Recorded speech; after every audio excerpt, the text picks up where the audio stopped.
मला अतिशय आनंद झाला। आपण काम केल्यानंतर त्याची जाणीवसुद्धा ठेवली जाते, ही भावना मनाला सुखद खूप असते।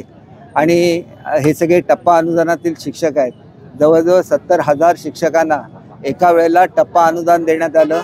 1100 कोटीपेक्षा अधिकची रक्कम ही त्याच्यासाठी लागली। मला आपल्याला या निमित्ताने एवढंच सांगायचं आहे की हे प्रेम किती असतं ते बघा। यांनी बिरोबाची घोंगडी आणली, बिरोबाची काठी आणली, महालक्ष्मीच्या मूर्ती या ठिकाणी आणली, फेटा आणला, शाल आणली। हे सगळं प्रेमाचं प्रतीक आहे। आणि मला एक हे सुद्धा सांगायचं आहे की साईबांची केवढी मोठी कृपा आहे बघा। कालच ते अर्चना घारेंनी एक स्टेटमेंट काढलं की शिक्षणातलं काय कळत नाही।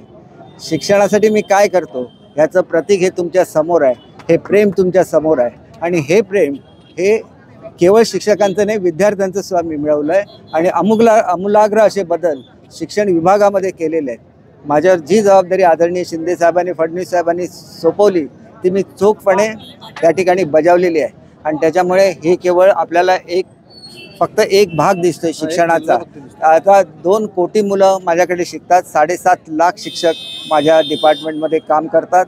आणि त्या सगळ्यांना न्याय देण्याची माझी भूमिका आहे। शिक्षण क्षेत्रामध्ये आमूलाग्र बदल होतोय आणि महाराष्ट्रातलं शिक्षण खातं मी भारतामध्ये 1 नंबरला नेण्याएवढी त्याच्यामध्ये प्रगती केलेली आहे।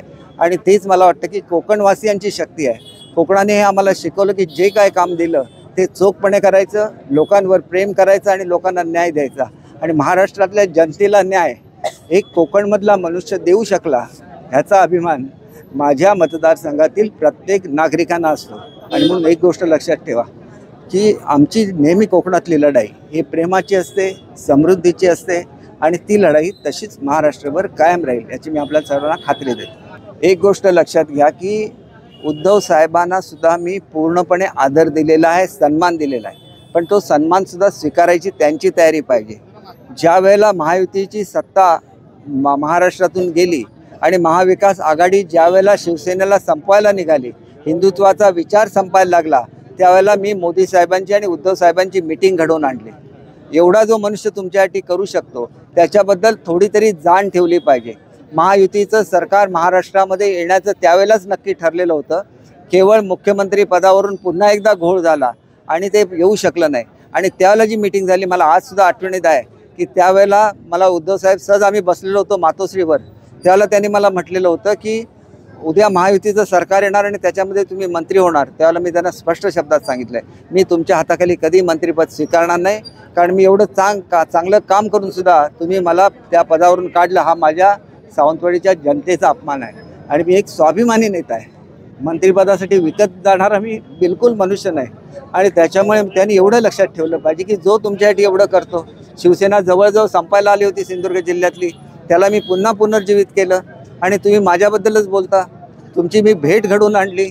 मी ठाकरे कुटुंबियांच्या प्रती माझा जो एक आदर आहे, मला जे प्रेम आहे ते मी त्याच्यातून व्यक्त केलं, कुठल्याही स्वार्थापोटी केलेलं नव्हतं। आणि हे मी त्यांना स्पष्टपणे त्यांच्या तोंडावर सांगितलेलं आहे। त्याच्यामुळे ते काय बोलतात याच्यापेक्षा मला जे काय माझ्याकडून अपेक्षा सावंतवाडीच्या जनतेची असते ती मी पूर्ण केलेली आहे आणि ती मी करत राहील।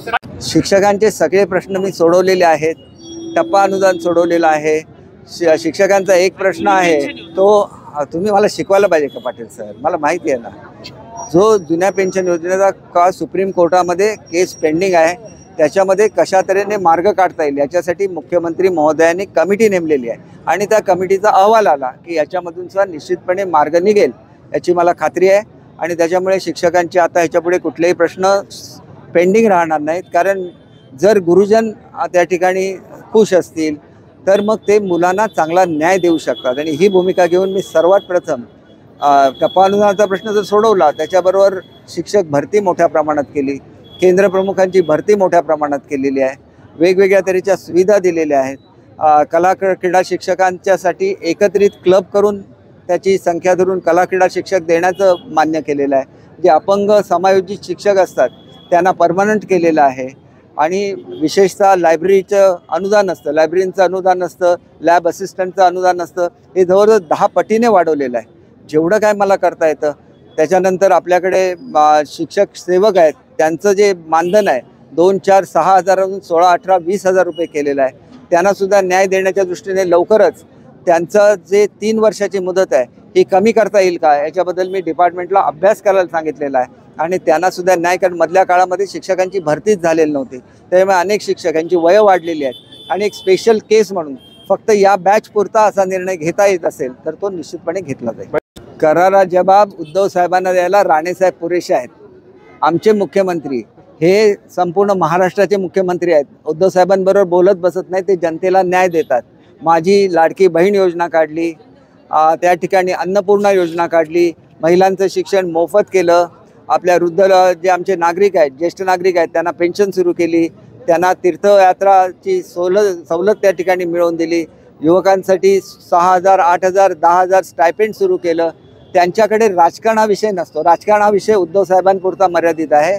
ते एक विकास पुरुष आहेत, जड गोरगरीब जनतेची कामं करतात आणि पहाटे 3-3, 4-4 वाजेपर्यंत जागत ते काम करत असतात. त्याच्यामुळे त्यांना विषय बोलायचे असले तर अखंड महाराष्ट्राच्या प्रगतीचा विषय बोलतील. आमचे दोनही नेते जे आहेत, तिन्ही नेते आहेत, याच्यामध्ये आदरणीय शिंदेसाहेब आहेत, फडणवीस साहेब आहेत आणि दादा, हे नेहमी विकासाबद्दलच बोलतील आणि महाराष्ट्राचा विकास करतील याची मला खात्री आहे.